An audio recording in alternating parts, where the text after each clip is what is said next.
બાળકો, આજે આપણે ધોરણ 3 વિષય ગુજરાતી કલસુરમાં 7મો પાઠ જોઈશું. પાઠનું નામ છે છલાંગે દરિયો કૂદો. તો ચાલો એમાં ગાઈએ કીધું કે લંકા તારી સળગી ગઈ, પૂંછડી મારી સાજી રહી. એટલે લંકા કોને સળગાવી હતી? હનુમાનજીએ સળગાવી હતી. એટલે હનુમાનજી કહે છે કે લંકા તારી સળગી ગઈ ને પૂંછડી મારી સાજી રહી ગઈ. તેલ પણ તારું, ગાભા પણ તારા, દીવાસળી પણ તારી ગઈ, પૂંછડી મારી સાજી રહી. શું કહે છે? તેલ અને ગાભા ને દીવાસળી બધું તારું ગયું, પણ લંકા મારી સાજી રહી. સળગ્યા મકાનો ને સળગ્યા મહેલો, ઊભી બજાર પણ સળગી ગઈ, પૂંછડી મારી સાજી રહી. શું કહે છે? મકાનો અને મહેલો સળગી ગયા, ઊભી બજાર આખી સળગી ગઈ, પણ પૂંછડી મારી સાજી રહી. તો વિદ્યાર્થી મિત્રો, આગળ આપણે વાર્તા વાંચીએ કે એક સરસ મજાનું જંગલ હતું. શું હતું? જંગલ હતું. જંગલમાં માતા અંજની અને પિતા કેસરી સાથે પુત્ર હનુમાન રહે છે. જો હનુમાનજીના માતા પિતાનું નામ શું હતું? તો કે માતાનું નામ અંજની અને પિતાનું નામ કેસરી હતું. પિતા આખો દિવસ કામકાજ કરે માટે ઘર બહાર રહે. રોજ સવારે ઘરેથી જાય અને સાંજે પાછા આવે. ઘરમાં નાનકડા હનુમાન માતા સાથે વાતો કરે, રમે અને માતાના કામમાં મદદ પણ કરે. જો હનુમાનજી એના માતાના કામમાં મદદ પણ કરતા હતા. હનુમાન બધા કામ ખૂબ ઝડપથી પતાવી દે, બાકીનો બધો સમય માતા સાથે વાતો કરે. જો શું કરતા કે એના કામ ઝડપથી પતાવી દે અને માતા સાથે વાતો કરતા હતા. એક દિવસની વાત છે. અંજની માતાને રસોઈ બનાવવાનો સમય થયો, પણ હનુમાન તો માતા સાથે રમવા માંગતા હતા. શું કરે છે? માતા સાથે રમતો હતો.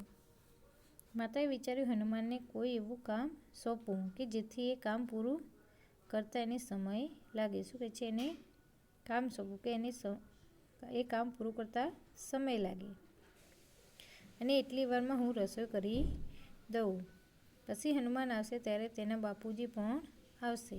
ત્રણે જણા સાથે જમી પછી નિરાંતે વાતો કરીશું. આમ વિચારી તેણે કહ્યું, બેટા હનુમાન, જંગલમાંથી થોડા પાકા ફળ લેતો આવ. હનુમાન જોડે શું મંગાવ્યું હતું? જંગલમાંથી થોડા પાકા ફળ મંગાવ્યા હતા. જી માતાજી, હનુમાને જવાબ આપ્યો.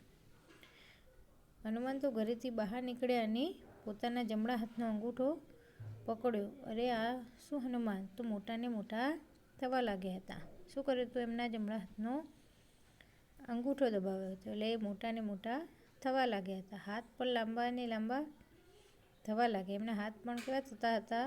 લાંબા થતા હતા. પોતાનો હાથ લંબાવીને દૂરના ઝાડ પરથી પાકા ફળ તોડી લીધા.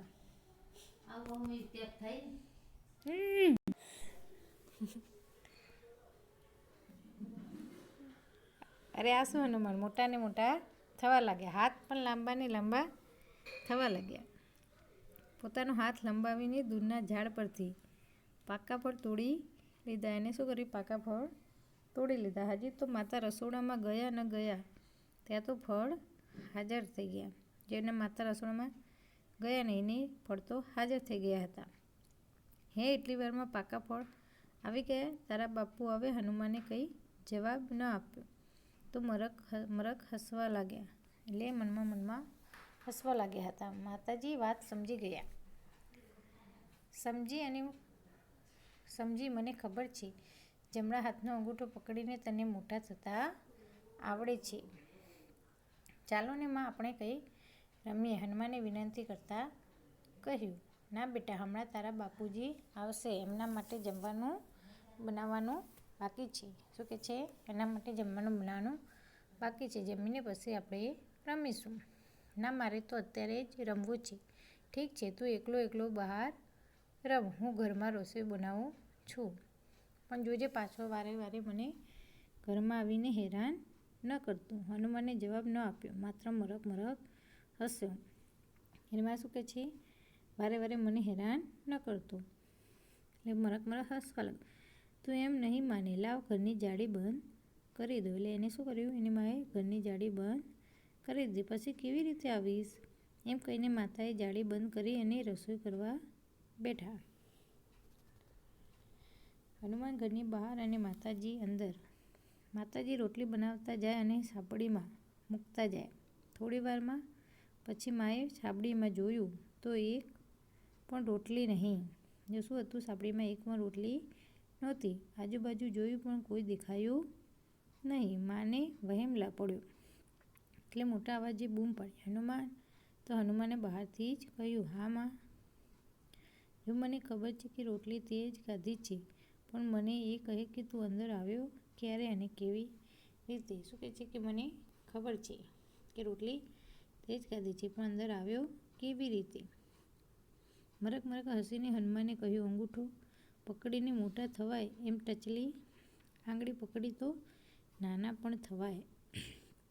શું કહે છે? ટચલી આંગળી પકડીને નાના પણ થવાય છે એમ, એટલે તું જાળીની વચ્ચેની જગ્યામાંથી આવ્યો તો એમને?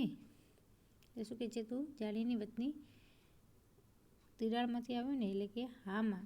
હે ભગવાન! આ છોકરો મને જપવા જ દેતો નથી. એમ કહીને હનુમાનને લાકડીથી તેડી લીધો, લાડથી. શું કર્યું કે આ છોકરો મને જપવા નહીં દે, એમ લાડથી એને તેડી લીધો.